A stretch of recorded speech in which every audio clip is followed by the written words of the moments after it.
The Manosphere is dead. I bet. Let me see this. Have you noticed how pretty much all of these people are no longer relevant? First of all, that's absolute cap. First of all, Jordan Peterson will never die. We can't confirm this. He's the GOAT top 5. Myron's been doing his shit. Only two. I ain't heard of Pearl in a minute. Andrew Tate is absolutely gonzo. After that boxing fight, he lost all respect. It feels safe to say that the Manosphere, or at least this version of it, has collapsed. I only had this realization because I had a pretty depressing conversation with my really young nephew recently, and it wasn't something like girls suck, which is a normal misogynistic things that kids say on the playground. It was a little more... What kind of school? First of all, you see this word misogynistic. It gets thrown around. I miss when words had meanings. You know, like when we had black and white meanings for words. I miss them days. It was blocked. Because the thing is that any negative activities that men do, Manosphere, red pill, toxic masculinity, give me a name for toxic anything women do. They will never label it because it's all under the umbrella term of feminism. All right, let's look at some stats to show just how much these guys have fallen off. Andrew Tate, the world's most Googled man at one point, which he loved, is pretty much irrelevant. Because he went to jail. Things, once a giant, also pretty much gone, except for she did make waves recently when she froze headlights when talking to J.K. Rowling. Are you just making things up? This is painful, man. And of course, Fresh and Fed. Yeah, they're pretty much gone too. To be clear, I still occasionally run into all these people. It's just... I'm seeing the framing. It's in a negative light, and the comments are almost always clowning on them. Now, before we progress, I do want to establish a definition of the Manosphere because I think it's important so that we're all on the same page here. According to unwomens.org... All right, for the Manosphere, come on, man. Let's just stop. But this is, bro, what? I'm trying to understand why this level of bias has to occur for you to do any video on a man. Umbrella term for online communities that have increasingly promoted narrow and aggressive definitions of what it means to be a man. Okay, let's use that logic, right? Going by that definition, what's wrong with that? And the false narrative that feminism and gender equality have come at the cost of men's rights. Did they lie? These communities promote the idea that emotional control, material wealth, physical appearance, and dominance, especially over women, are markers of male worth. This definition, of course, they have that dominance over women, is pretty universal anywhere you look on the internet. False. In this video, we're mainly going to talk about the most recent iteration of the Manosphere between like 2019 and 2025. And to be clear, I don't want this video to seem like I'm attacking anyone who likes this type of content. I don't care what you consume. I'm just making this to be informative. I think it's important to know how movements like this come about and what effects they have on society. I also think it's important that we all strive to make society... When are we going to start like actually criticizing the negative things that came out of feminism? Or we never get allowed to do that because of it's misogynistic. Well, this is what I hate. Anytime they talk about men doing anything, men going their own way, men anything, it's always men bad, women good. Men need to level up a little bit better. Man. With that said, it's time we go back to the beginning, when all of this began. JP? And to do that, we have to talk about an ape. Jordan Peterson? The Joe Rogan experience. Rogan? Joe Rogan may not have started the Manosphere or even directly been a part of it, but he was the largest delivery mechanism for it. This version of the Manosphere was really started back in motion in 2014 when Joe had a guest named Milo Yiannopoulos come on the podcast. Gamergate? Milo was one of the most prominent figures in the Gamergate era and actively encouraged harassment campaigns against women. So gamers realized, I don't need the press to like us, and you can call us misogynistic harassers on the internet if you want to. All we want is these feminist lunatics to get out of gaming and for people to leave the creators alone. Bro, this is my biggest thing. Why, whenever it comes to male spaces, it has to be inclusive? But whenever it comes to female spaces, protect them. They need to be safe from men. Why do females want to intrude on male spaces so much? Any male space gets absolutely destroyed. Boy Scouts turn into the Scouts, even though girls still go to Girl Scouts. Gaming absolutely feminized, like absolutely grabbed and threw in the air. And for journalists to start reporting honestly about games and stop hating on their own audiences. It's like men fighting for their cool misogyny. Women were ruining video games. They were. Or I guess internet culture as a whole. The movement, with Milo's help, led to countless threats, doxing, and swatting incidents. At the time, the movement wasn't that mainstream because it was seen as unserious by most average dudes because of its proximity to nerds. Isn't it hilarious that it kind of spawned out of a dispute about video games? Yes. I mean, the meek have inherited the earth in a sense. Who would have thought? Who would have thought? They stopped being meek. That didn't mean it didn't have consequences, though. It did directly still tie into other anti-SJW movements that were happening at the time. Social Justice Warriors did it worse. Prominent sticking point. Also, Joe has a reputation as a centrist who just asks questions, which means he rarely pushes back, especially back then. What's If wrong with that? anything, he legitimized Milo's conversation by presenting him as having a equally reasonable side as the SJWs, which is insane. In Why is comic that books, insane? they've done it in fantasy, they've done it in sci-fi. But they took on the smart That's his people. opinion. Exactly. They took on So men can't have sci-fi opinions people. anymore? nice. Like, what are we doing Because here? this was during the Gamergate and anti-SJW movement, Joe's YouTube comments, subreddit, and forums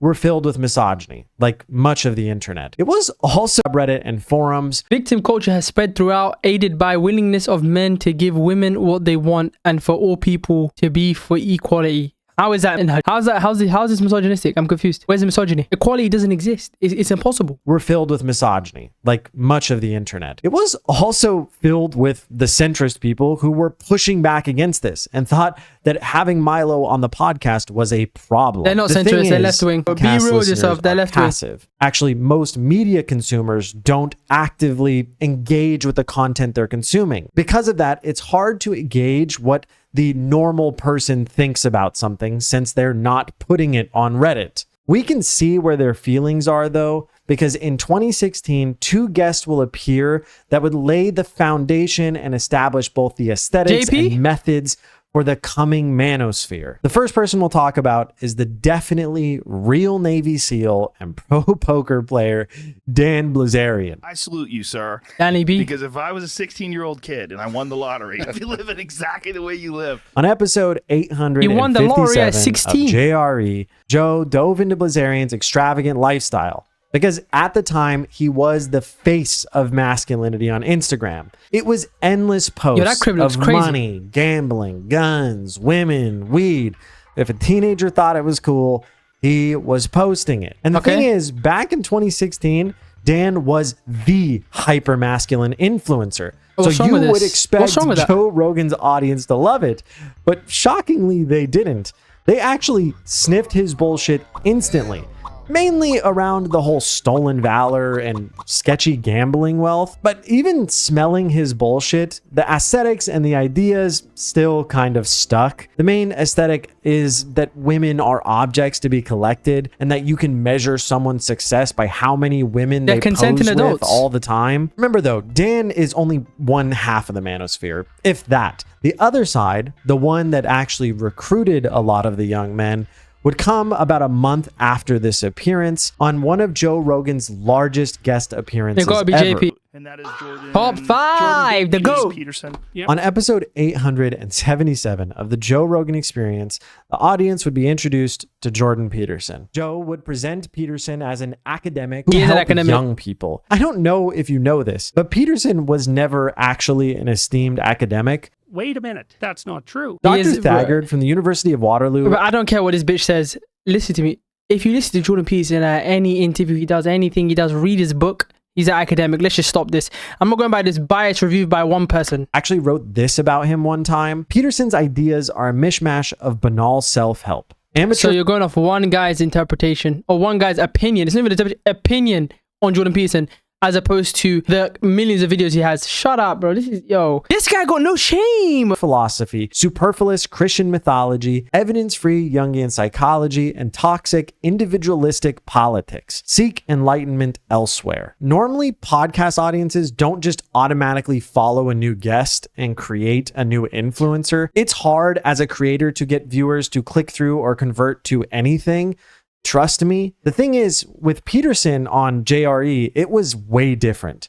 Over the next few appearances, he became one of the largest regular guests on the podcast, if not the largest. And by 2019, he had given so much supposed academic credibility to the now alienated misogynistic men in the audience. Explain, and this is the problem. They will never go into detail how these guys are quote unquote misogynistic. Okay, feminism did ruin the lives of a lot of men. We can't confirm this. Are they wrong for hating it? No. Does that make them misogynistic? No.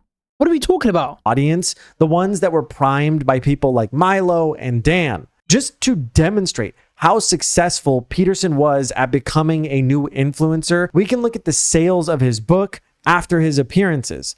The His book book was is called valid. 12 Rules for Life, I read and it. the explosion in sales is almost unbelievable. I To be read it. fair, It's valid. he did have a little bit of a media cycle before this, but nothing that can justify the millions of copies that were sold after the appearances. I should also probably say here that I don't think most people I hope who he plays the bought Channel his 4 book interview. were misogynistic. Joe had done a lot of work to present him as a self-help guy. Clean your room. And this was also back when I was even still kind This of guy, yo, I swear on my life, do you know the way this guy takes clips out of context? I'm tired of this guy. This guy is just throwing this word around like his life depends on it. My brother, the word has a meaning.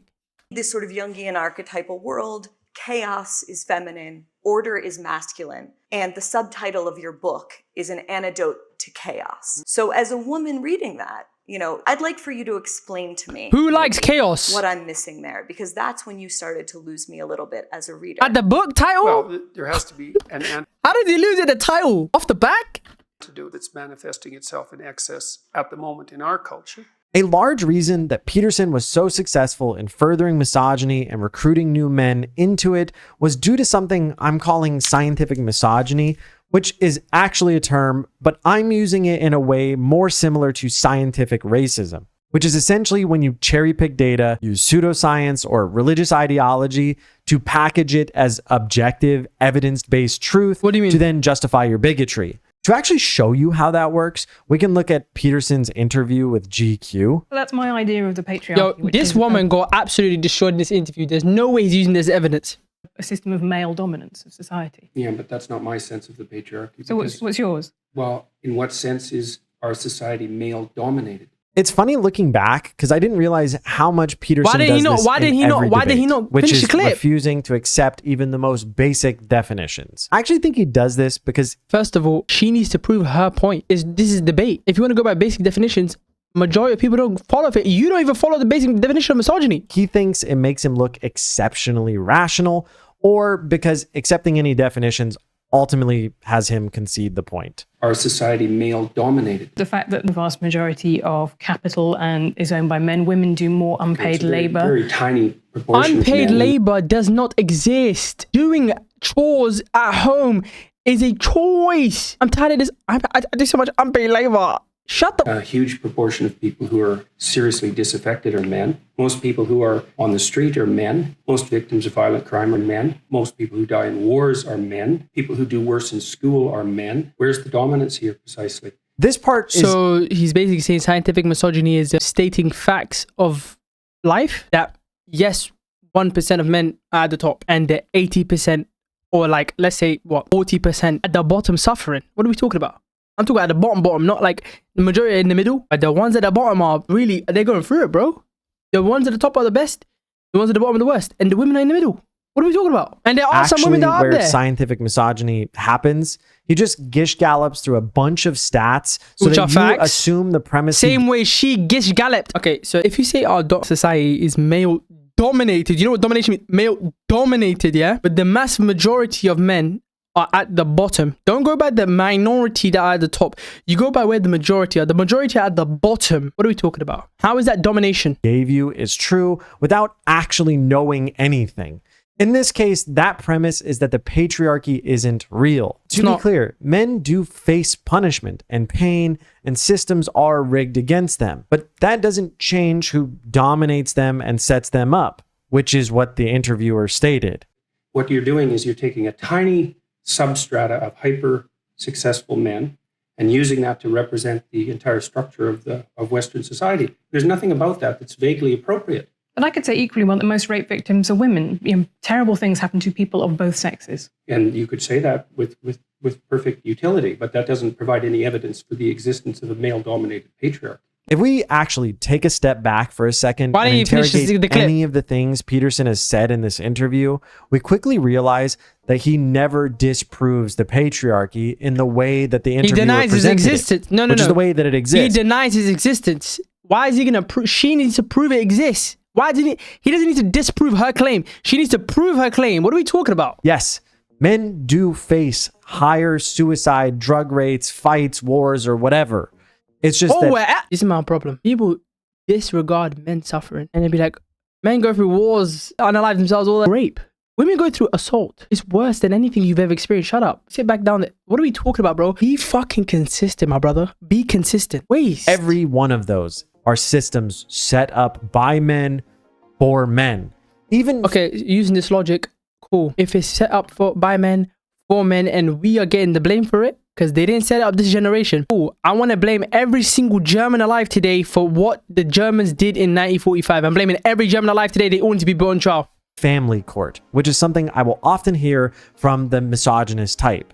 They use this to prove that women are favored. Even yes, they that are. is wrong. No, First, it's not. Women are just assigned the role of caregiver. So favored. Even if they Hold don't up. So want- favored. So favored. 1 second. Let's confirm.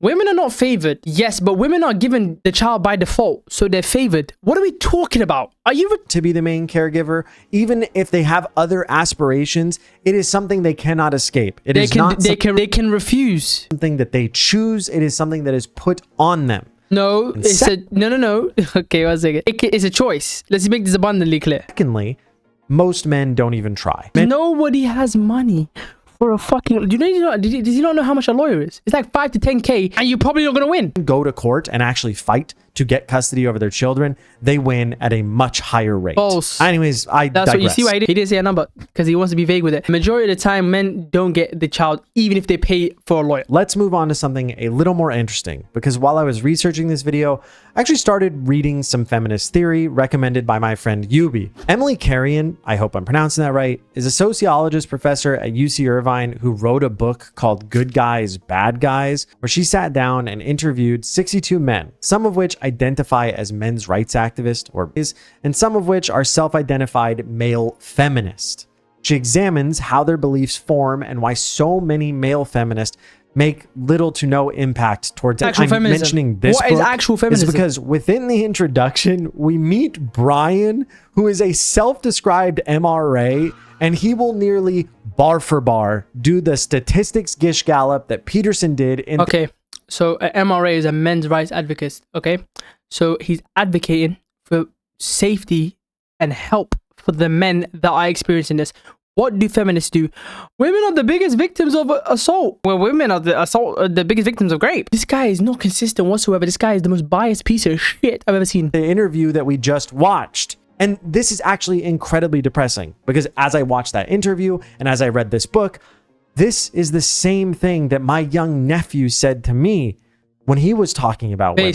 It shows how deeply ingrained this scientific misogyny is facts, in our 1 second. society. Let's just make this abundantly clear. His claim of scientific misogyny is simply facts. I would highly recommend anyone to go out and read this book, especially if you are a man that considers yourself a feminist. I know most of my audience is dudes. I promise reading this book will make you realize that you might be doing it wrong or that you don't fully understand what working towards equality looks like. Equality, okay, 1 sec. Equality can never exist. I'm confused with this. What is equality? The sameness of men and women, okay? So we're treated equally, gender norms are out the window. Do you think women want that? No more princess treatment.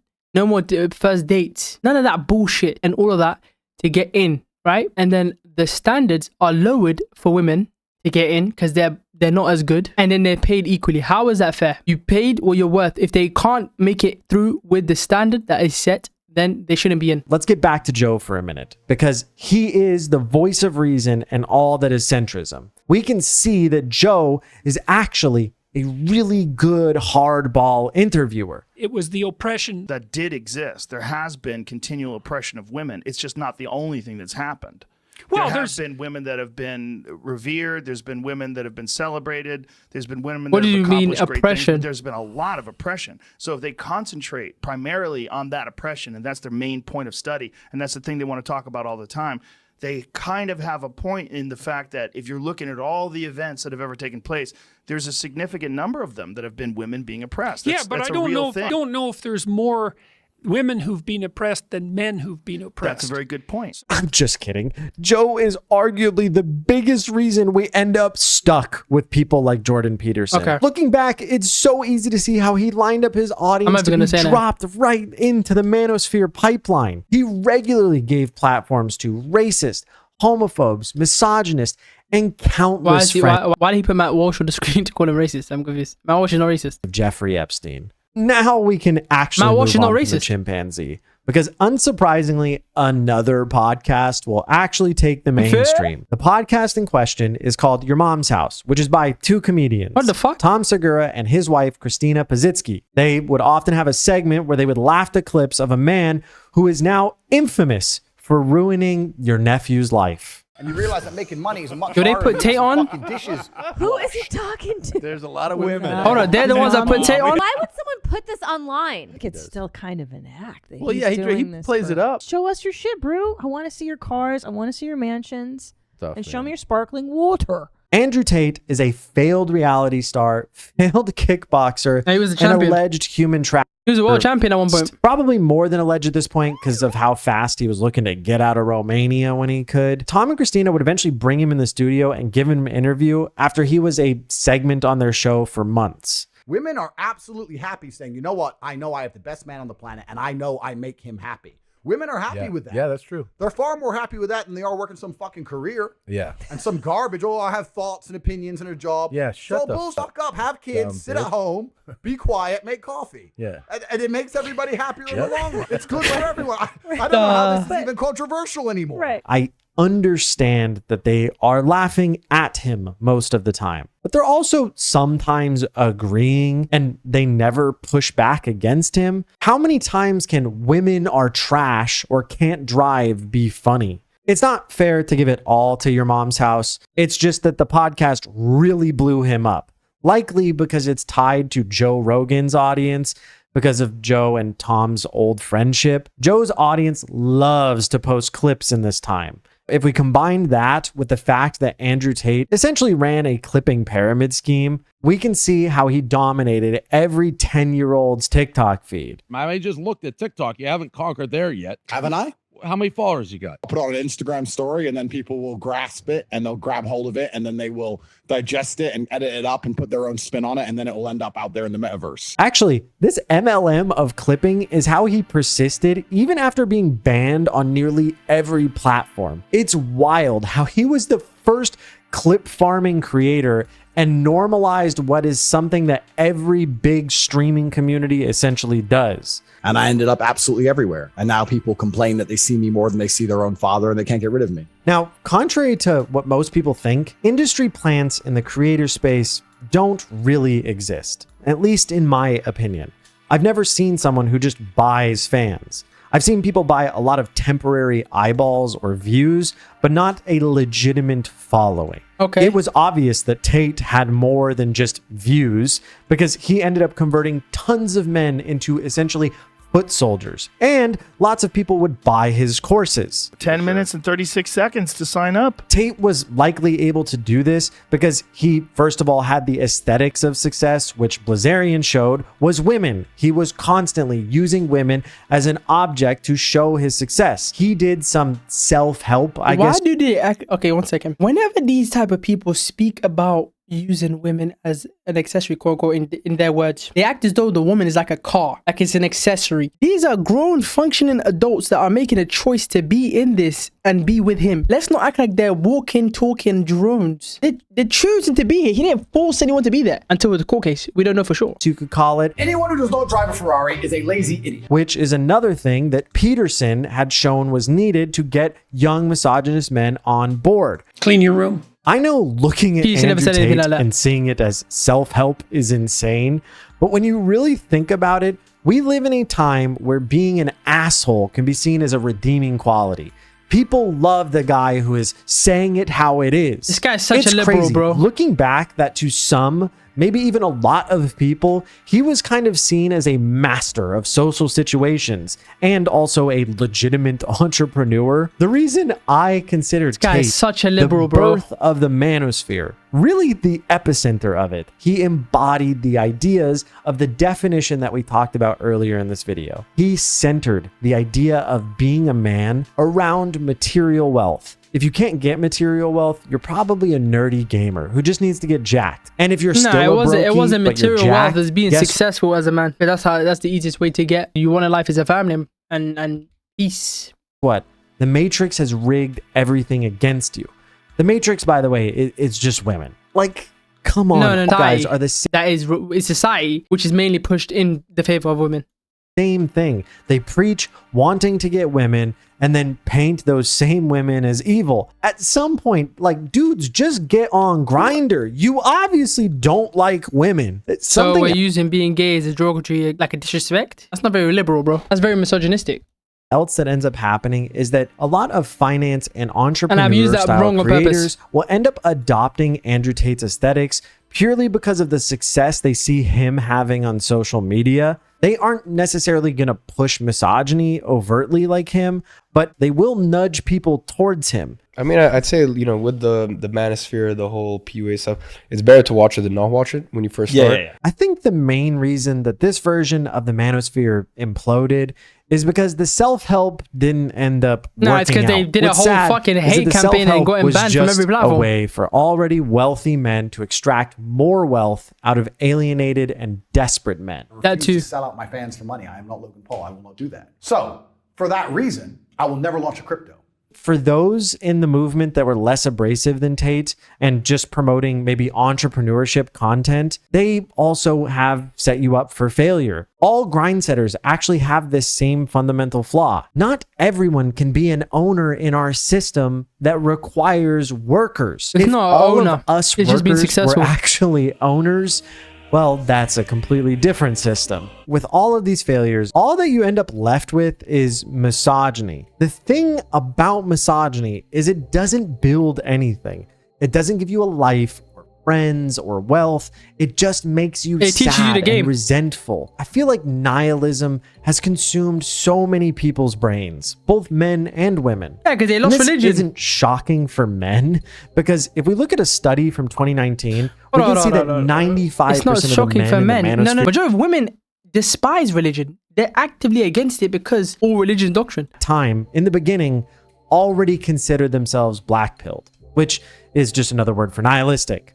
This stat actually is so important because these already nihilistic men will just end up reverting to their black-pilled communities when the Manosphere implodes. This actually leads me to one of the more specific places that I think young men have gone to. Kick, the streaming platform. Games, fun, slots, money, slots, wins, gamble. A lot of these nihilists have probably ended up here due to being associated with Tate, but also because of the unique experience that it provides.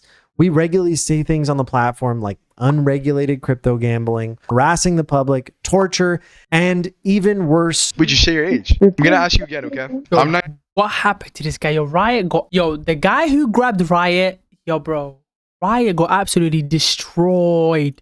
19. How old are you? 18. You're 18. Nod your head if you're 18. This man pressured a 15-year-old to flash for them, his viewers, that for some reason want to see that. A lot of men likely go here because that gives them just a little bit of control and acts for them as an escape, like all content. This is because when you feel nothing matters or that you lack control in your life, you end up needing bigger distractions. Name one Sometimes human that doesn't more do that. edgy, extreme, or even criminal ones. Men go and to Kick. the aspect of feeling a little bit Women go to control Instagram. is due to communities pushing creators into more and more extreme situations. There are streamers and kids out there which are doing shit which is not good for anybody or even themselves, just for shock factor. I was an edgy kid who got Xbox Live and had a microphone. I understand that it can be to push people, but at some point, we got to realize that that stuff spills over and has actual real world consequences. Such as? But let's get back to Kick, because there is actually a very specific creator who has been blowing up lately Ross? and is tied to a community notorious for being full of nihilism. Asmagod? This is Clavicular. Yeah. You think I need surgery?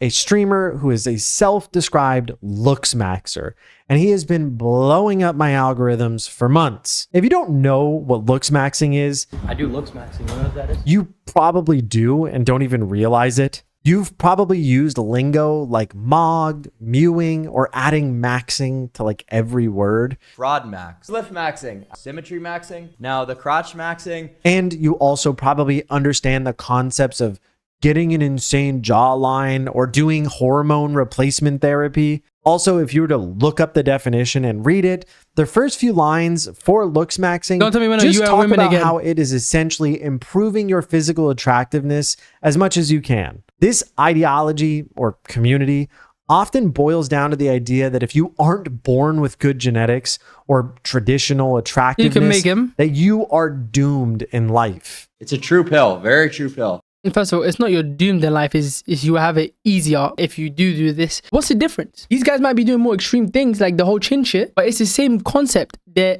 enhancing their original appearance. Same as women and men. Some will actually end up trying to conquer this genetic aspect by going through medical procedures and taking massive amounts of black market drugs like clavicular does. In reality, most people in the community won't go this route because they can't afford it and because medical shit is scary. Surgery hurts and the drugs are probably going to kill you. What the fuck is happening? Leaving a lot of men in the community with only having the nihilistic aspects of it or the black pill.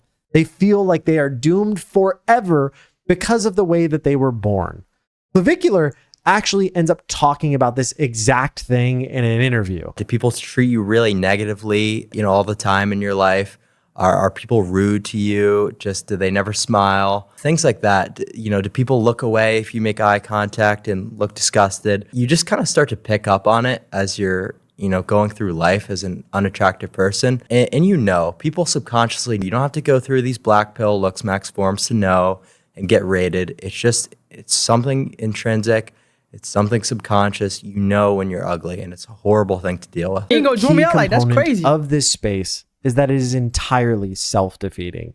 The members create impossible standards on something that is entirely subjective. They want to bring other people down with them because it gives them a sense of control over others. What's subhuman is a term that we use in like the Luxmax community for like horrendously ugly people. Where would they fall on the scale of like 1 to 10? Is that like below a 5? Yeah.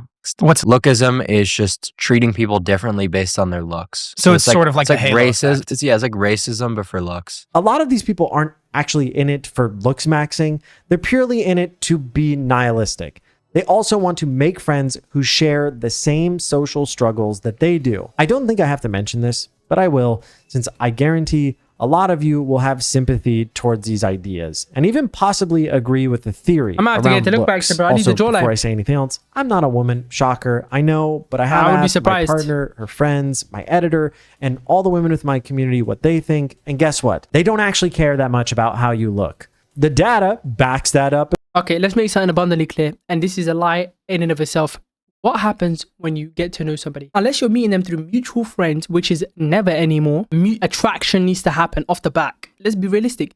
If you're not physically attractive, or at least maximum charisma and all that, which a lot of these men don't have, you know what I'm saying? You got to pick a struggle. You can't do both. Attraction is the main thing. If we're being real, this thing is lying. As well. According to multiple studies, women value kindness, reliability, and ambition. When are we going to realize women, when they go to these studies, lie like shit? I'm going to be real. When you send women to these studies, please connect a lie detector to their chest. I don't believe any study that says, survey that goes from women. I refuse to believe them. And before they even get close to caring about looks. Because they did a survey about like women that, I can't remember where it was. I think it was like, would you rather like go to prison or like tell the truth? Majority of them did pick they would rather go to prison than ever tell the truth. Doesn't mean you shouldn't take a shower, they would take shit to the grave, or maybe do some sit. It just means you don't need to worry that much. They do value finances a little bit, according to these studies, but not to the degree that you're thinking. It's usually just about stability and being able to pull your own weight in the relationship. Cap. There is also an insanely high value in feeling safe, which isn't surprising. What the fuck does that mean? How much that bear meme popped off last year. But what does that mean? Depends what man, but probably a bear. 100% a bear, which is like terrifying to say, but definitely a bear. They're very... This is the thing. First of all, she's ugly as shit. Second of all, they don't believe this. Because if we realistically, let's be realistic for a second, right? Think about this logically. If we put them in this scenario, slapped a bear in that closet, slapped a man in the other closet, random man, they don't know him. We're saying go in each closet, and each closet will lead to like a room. And you go into the room, and you go just be there for like a couple days. They go into the man every trip. Stop this. Let's stop this, bro. Scary out there. It was pretty obvious that women chose the bear because men quickly demonstrated they circle around figures like Jordan Peterson and Andrew Tate, which does not scream safety. Peterson literally called women chaos in the world. And Andrew Tate constantly talked about how they are Okay, let's think about this objectively. A lot of women genuinely enjoy chaos. They cannot live without it in a relationship. A lot of women, and they say this openly. So he's not wrong. Matrix, ruining the planet. I know that I would not feel safe if I thought half the population hates me or thinks I'm an object to be collected. Something that's interesting is that men actually value physical appearance way more than women do. This but we don't focus lie on about looks is not accidental. We don't lie Feminist about it. scholars predicted this exact effect on men decades ago. They talk about it being a direct consequence of patriarchy and how when structural control Wait, is out what the fuck is a feminist scholar? of reach, that control ends up directed inward. Susan Bordeaux actually wrote in the book Unbearable Weight about how the body becomes the surface on which cultural norms are inscribed, meaning that when you can't control the world around you because you don't have capital or political power, you resort to focusing on the one thing that you feel like you can control, the body. Those norms and desires for the body are also set up by those same men with the most capital and political power at the top. Both Tate and Clavicular actually know this and use it to garner a larger audience. They are telling you what the secret to regaining control is. The problem with them is, if you can't be rich, you have to be hot. And if you can't have either, well, you're just screwed and will likely end up even more alienated, which is exactly what's happening. Speaking of rich, I want to go back to the finance like I mentioned earlier. Specifically, Caleb Hammer, who has a show called Financial Audit. Honestly, it should be called Woman Audit with the incredibly misogynist titles and thumbnails I've seen recently. Are the titles incorrect? It's pretty obvious. Are they actually delusional? Let's be realistic. This is what I hate. When people say it's misogyny, when it's an accurate description. That he's pandering to the large, I guess, audience that is now without a home. The finance entrepreneur bros that Andrew Tate had activated and then let down. I will never launch a crypto. It's crazy how much success he's having while doing it, because I've never seen somebody put so many member stuff. It's just wild. Do people actually watch this? All jokes aside, I don't know if Caleb is a misogynist. I'm not going to go and watch whole episodes of people getting humiliated about situations that they were likely destined to be in due to outside of their control. Research has shown that the biggest determiner of your future wealth in America is the zip code that you were born into. The major reason for this is because of your access to education. This includes financial education, access to good nutrition, and the availability of after-school programs or third spaces. Also, I'm tired of this whole ideology of, first of all, a lot of people believe because if you're black, you're already off the back in like 3 miles behind. That's cap. And I'm tired of this. People believe, oh my God, because you went through something as a child, unless it's abuse, and I'm talking, you know what type of abuse I'm talking about? Or any type of crazy abuse that will leave lifelong scars in your heart. You can overcome majority of problems you have as a kid. If you're born broke, you could. That's not a lifelong scar, my man. You could, once you get to a certain age, your actions are on you. You can't blame your childhood. It doesn't even rank in the top 20 for class mobility, anyways. Likely due to those facts I just told you. And just so I don't sound even crazier, it's apparent just from his most recent video that he does have different attitudes when talking to men versus women, and not in a positive way. It's not that he doesn't insult both. It's just, I don't think Caleb Hammer is Australian. And what do you do, dumb? All I'm pointing out is I've never seen him around here, and that he's pandering, using a lot of titles and thumbnails that lead to a lot of very real misogyny in his community. That's false.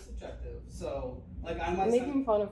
It's like punching. It's all punching. That's why it really sits wrong with I get it. But some people might find something funny that you don't, and that's What kind of people find it funny? Hey, dude, I don't know. You said you know your audience. Who's your audience? I know the demographics of my audience. What is it? In terms of age range?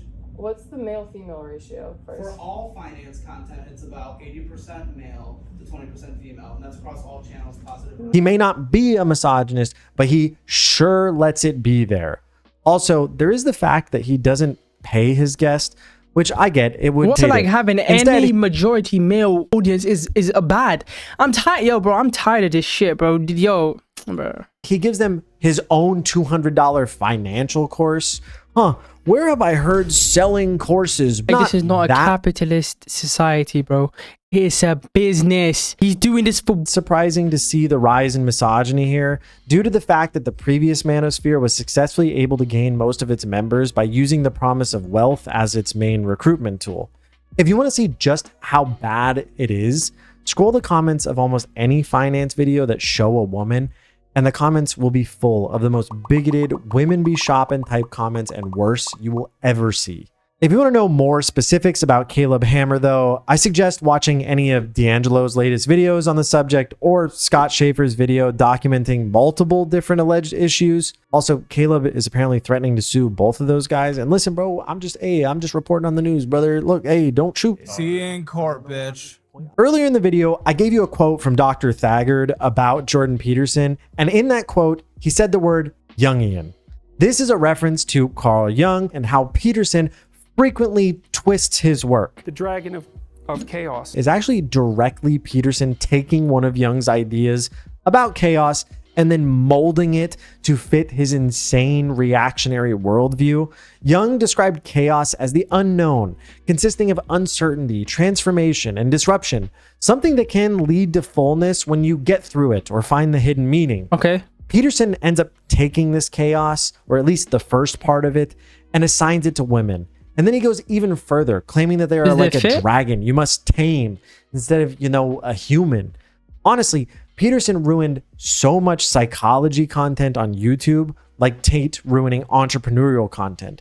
He demonstrated that you could rake in cash and notoriety by selling a Frankenstein version of actual psychological research as academic self-help. You see, this is my whole thing, right? I could tell this guy hasn't actually watched Jordan Peterson like objectively. This guy clearly has a bias for feminist bullshit, but to each his own. He's rescuing this princess, which is, maybe he's not too thrilled about that because he was expecting a big pile of gold, but turns out that if you have gold, you can get princesses, so it's basically the same thing. That was a good one. It turns out if you know how to get gold, you can get princesses. But he was fat. Princesses aren't that stupid. And you can fool them with gold, but if you force them to make a choice, they'll go for the guy who knows how to get the gold instead of the guy that has the gold and doesn't know how to get it. For example, in the last few years, we've seen countless figures, both academic and not, who further the concept of the male loneliness epidemic. The problem with this is that it's not entirely real. I mean, the loneliness epidemic part is real. It's just not only men. Women, like I mentioned just a minute ago, are also struggling. They just display and manage it differently due to having different upbringings. Our society treats men and women different, as anyone would tell you. It isn't surprising that they feel this way either, because throughout the video, we've talked about how there has been a massive movement in hatred towards women. They are painted as the enemy of society. I know I would feel unsafe and alienated. This guy is the most retarded human I've ever watched on this earth. I'm sorry to break it to you. The level of bias has to be studied. We can't confirm this. If name me one TV show from Oprah to flipping Whoopi Goldberg or whatever the fuck they got going on that one show that's like not against men. Every single thing in society at this moment is pandering to women, except the Manosphere, and that's what they hate. If I had to worry about half the population thinking that I am literally a succubus, or that I'm just an object to be used and demonstrate how successful someone else is. Most are succubuses. It's unfortunate that a lot of psychology or therapy adjacent spaces online do nothing to confront this issue. They even make it worse by treating it as if it is really only men. They the straight white guy's problem as the only one that matters. And then treat it as if it's women's duty to help solve it, which it's not. Okay, one second. Okay, let's keep this consistent, okay? It's not women's job to fix or help men in society, correct? Okay, I agree with that 100%. But let's keep this consistent. When women have complaints, i.e., oh, femicide, we don't want to hear, oh, men need to step up and help. Shut the fuck up. We don't want to hear none of that shit, all right? Let's keep it consistent. When women got their issues, don't try to blame men or tell them we don't care. I'm sorry, we don't care. Created by men that only we can fix.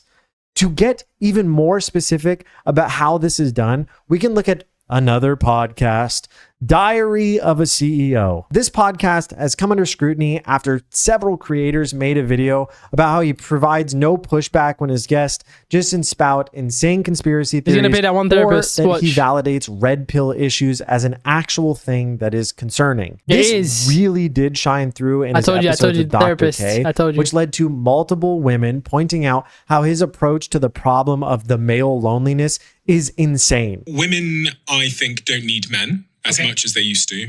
And I think this is in part because of this whole sexual revolution and the pill and feminism and all these things, which has tremendous upsides. I think that women and men are having less sex, they're getting married less. Men's attitude towards women has become a little bit more resentful in certain pockets of the internet. Did you catch that? This is Stephen setting up the premise such that the problem that explains Dr. K's medical theory is blamed on women. What's even more shocking than just the host is that Dr. K ends up lending credibility to the idea that these problems with men is for women to help solve. I don't think this was his intention, but when you don't have any women in the room talking about these issues that affect society, it will lead to them being assigned problems. If you want to know more about this specifically, I'll leave some links to some videos that are really interesting, talking more in depth about how the diary of the All right, I want this absolute retard to keep the same energy whenever any conversation about the patriarchy is happening in a room full of women and no men are there. I want him to keep that same consistency. Why are men not here and we're being assigned to blame? Domestic. Shut the front door, bro. This guy is such a bitch. Anyways, man, like and comment down below what you guys want me to react to next. I'm gonna catch you in my next time, bro. Fuck this guy.